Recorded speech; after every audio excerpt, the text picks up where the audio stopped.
मात्र जो है एक कपूर की डली लेकर के आप कैसे किसी भी देवी शक्ति का आवाहन करेंगे, यह विधि आप लोगों को बताने जा रहे हैं। और यह जो विधि है ये शाबर पद्धति की विधि है। प्राचीन समय से जो हमारे पूर्वज रहे हैं, साधक रहे हैं, उन लोगों ने इस विधि का हमेशा से प्रयोग किया है। नमस्कार मेरे प्रिय दोस्तों, आज हम आप लोगों को बताएंगे कि आप अगर माता काली के उपासक हैं, माता दुर्गा के उपासक हैं या किसी ग्राम की देवी के उपासक हैं, अलग अलग क्षेत्रों में अलग अलग नामों से जो देवी शक्ति है वह जानी जाती है। और जहाँ पे देवी शक्ति है उनके साथ में बाबा भैरव की हमेशा शक्ति चलती है। जब भी आप किसी शक्ति को सिद्ध करते हैं, देवी को सिद्ध करते हैं, तो बाबा भैरव की कृपा आपको स्वतः ही प्राप्त हो जाती है। बशर्ते इसके लिए कुछ विशेष औषधियों का भोग देना होता है, जिसके माध्यम से आप बाबा भैरव की शक्ति से कार्य ले सकते हैं।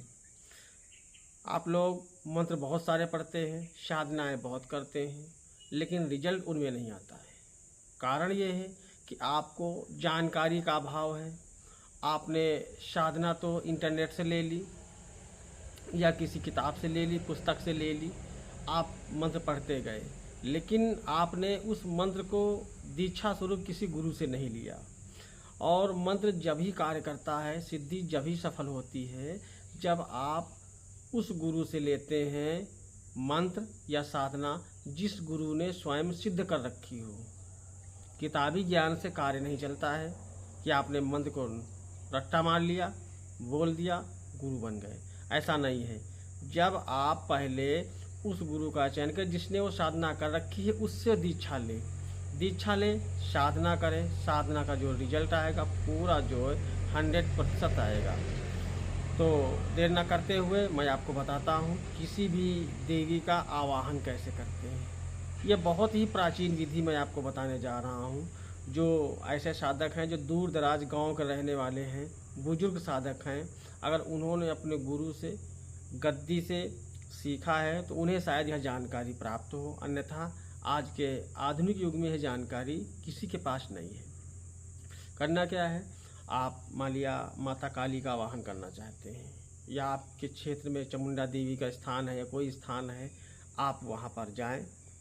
स्थान पे जाने के बाद आप जो गाय के उपले होते हैं उनकी अगियारी करें, यानी उनको आप जलाएं। जलाने के बाद जो आग होती है, धुआं नहीं होना चाहिए आग में, सिर्फ आग होनी चाहिए। पहले अलग जगह आप जो है आग बना लें। जब आपकी आग कंप्लीट हो जाए, अंगारे तैयार हो जाएं गाय को लेके, तो वो अंगारा ला करके देवी माता के सामने रखें। जो उनकी मूर्ति है, मंदिर है, उस पे जाके रखें। धूप बत्ती जलाएं, पुष्प, धूप, दीप, जो भी आपकी क्षेत्र के हिसाब से उस देवी को भोग चलता हो, पूजा चलती हो, वह भोग दे, पूजा करें। उसके बाद आपको करना क्या है, एक छोटी सी चम्मच ले लेनी है या कोई ऐसी थाली ले लेनी है। थाली में आपको रखना क्या है, पान का पत्ता। उसी पान के पत्ते के ऊपर आपको कपूर रखना है, लगभग 10 ग्राम। लगभग 10 ग्राम कपूर रखिएगा। कपूर आपका अच्छी क्वालिटी में होना चाहिए, सस्ता और जिसमें मिट्टी मिक्स हो ऐसा कपूर ना हो, जिसे आम भाषा में बोलते हैं भीमसेनी कपूर। तो आप भीमसेनी कपूर ले लीजिएगा। और आपके पास अगर उस देवी का मंत्र है तो अच्छी बात है, आप मंत्र को 21 बार अभिमंत्रित कर लीजिएगा लौंग के ऊपर। 21 लौंग ले लीजिएगा, उनको अभिमंत्रित कर लीजिएगा। अगर आपके पास लौंग पर्याप्त नहीं है, कम मात्रा में है, आप ऐसी दूर दराज गांव में रहते हैं जहां पे लौंग आपके पास शॉर्टेज है, तो 5 लौंग भी ले सकते हैं आप, या 5 हो या 11 हो या 21 हो। और आप उनको उस देवी के मंत्र से अभिमंत्रित करें। अगर आपके पास मंत्र नहीं है तो कोई बात नहीं, आप उस देवी को नाम लेकर के प्रणाम करते जाएं, मन ही मन प्रणाम करते जाएं और पूरे भक्ति भाव से प्रणाम करें।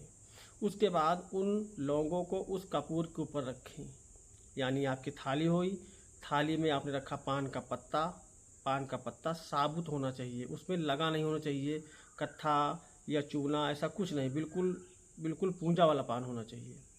उसके ऊपर आप 10 ग्राम कपूर की टिक्की रखें पान के पत्ते के ऊपर। उसके ऊपर आप 5, 11 या 21 लौंग रखें।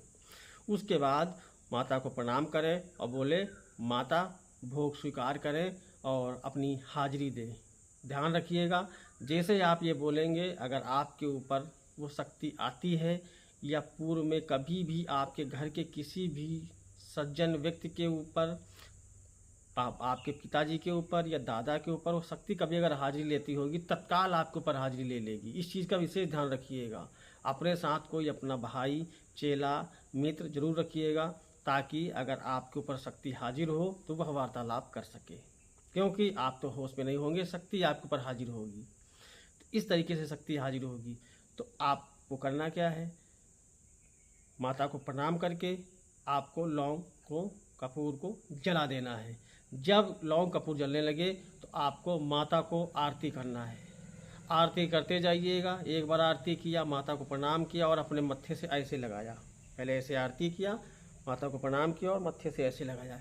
इस विधि से करिएगा, इस विधि से करिएगा। जब तक लौंग कपूर जलता रहे तब तक आप इस विधि को करते रहिएगा।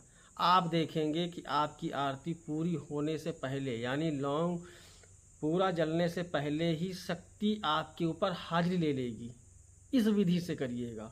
मैं पूरी गारंटी से कहता हूँ, ये विधि कामयाब होगी आपकी। करिएगा। बहुत सारे लोग ऐसे हैं जो दर दर की ठोकरें खाते हैं, कहते हैं शक्ति मेरे ऊपर हाजिरी नहीं ले रही, शक्ति सिद्ध हो गई है, लेकिन मुझे पता नहीं चल रहा है कि शक्ति सिद्ध है कि नहीं सिद्ध है।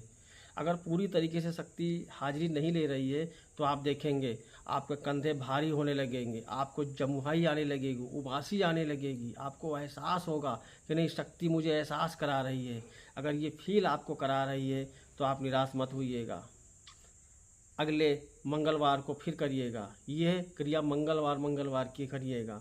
और जब करिएगा तो सूर्य अस्त के टाइम करिएगा, संध्या के समय करिएगा, दिन में ना करिएगा। मैं रात की बात नहीं कर रहा हूँ कि आप रात में जाएं, संध्या के समय करिएगा। जब आपके क्षेत्र में सूर्य अस्त होने का समय हो, उस समय आप करिएगा। देखिएगा रिजल्ट बहुत अच्छा आएगा। और देखेंगे जैसे ही आप किसी साधक को तो पहली बार में ही शक्ति हाजिरी लेने लगेगी।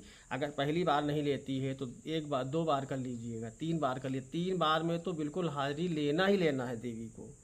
तो इस तरीके से आप करिए और मेरी शुभकामनाएं हैं कि आप कामयाब हों, आपको कामयाबी प्राप्त हो, आप अपना भी भला कर सकें और आप अपने जो क्षेत्र के लोग हैं, जो समाज के लोग हैं, जो पीड़ित हैं, आप उनका भी भला कर सकें। मिलते हैं नई वीडियो में नई जानकारी के साथ। तब तक के लिए आप सभी को मंगल कामनाएं। जय शिवा शक्ति। नमस्कार।